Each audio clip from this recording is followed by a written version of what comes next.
Let me talk about something I see far too often, both as a physio and as a dad.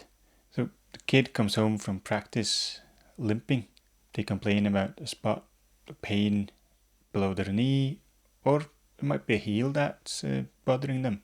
You've heard the phrase growing pains, but in your gut you feel that there's something more or something else going on here. If that sounds familiar, you're right to take this seriously. That pain isn't usually something that they should just play through.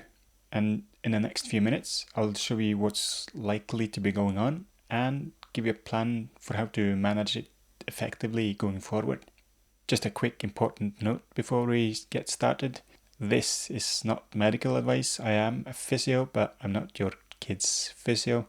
So this is for educational purposes to give you a framework.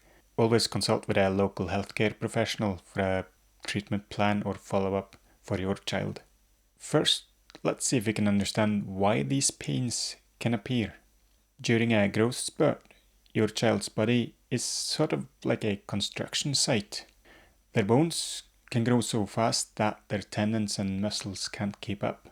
And this creates a pulling force on that area where the tendons attach to the bones, and that's what's called growth plates. It's more of a time-limited condition, but it's very real and very painful as well. It can be disabling, and sometimes the pain and disability from it can last for a lot longer than we'd like to admit and acknowledge, so please bear that in mind. These conditions have been made so much worse by the youth sports arms race. You know, the year-round schedules, back-to-back tournament weekends. They're playing on multiple teams just to keep up. This puts relentless stress on a body that's already working overtime just to keep growing and developing. The good news here is that you're not helpless. You can make a huge difference for your kid. Here is how we can think of a framework in order to manage this.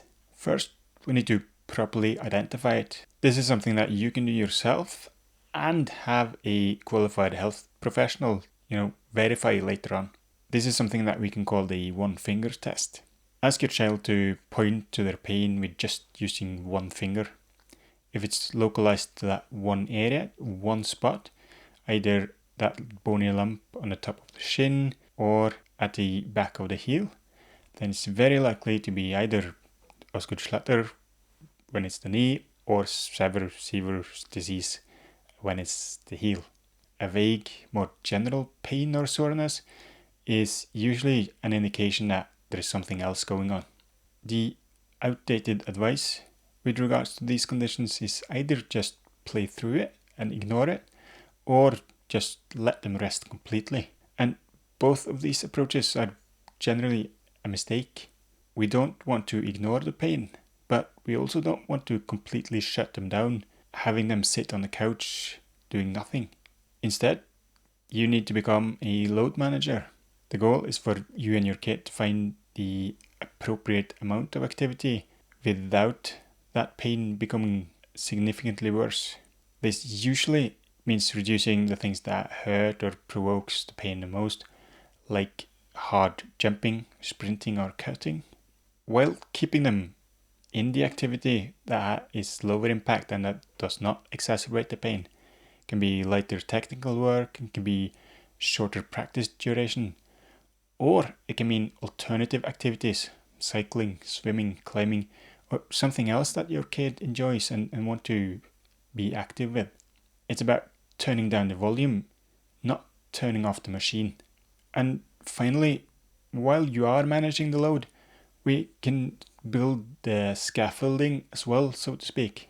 These conditions can happen partly because the muscles can't keep up with the strain, so by making them stronger, they'll be able to handle more of that strain. For the knee pain, that can mean focusing on the quads, hamstring and glutes. For the heel, it's more about the calves. A simple, consistent routine of age-appropriate strength exercises will build this scaffolding around and is the key to keep your kid pain-free in the long term. So you have a choice. You can go down the path of confusion, simply hoping that the pain goes away, and risk it becoming a chronic issue that sidelines them for months or maybe longer and kills their enjoyment. Or you can follow a plan like this. Identify the problem, manage it, and build a stronger athlete that's more resilient to injury later on. You can help build this frustrating pain into a foundation for future health and performance. Now, managing their load at home is a huge part of the puzzle, but what happens in practice?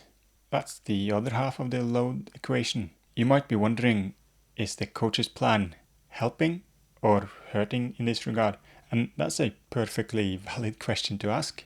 It's exactly why I created the parent sideline audit.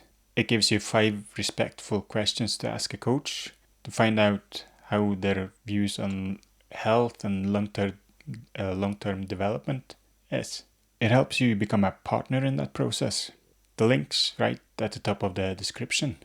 Go grab it and you'll have a tool to confidently manage and help your kid going forward.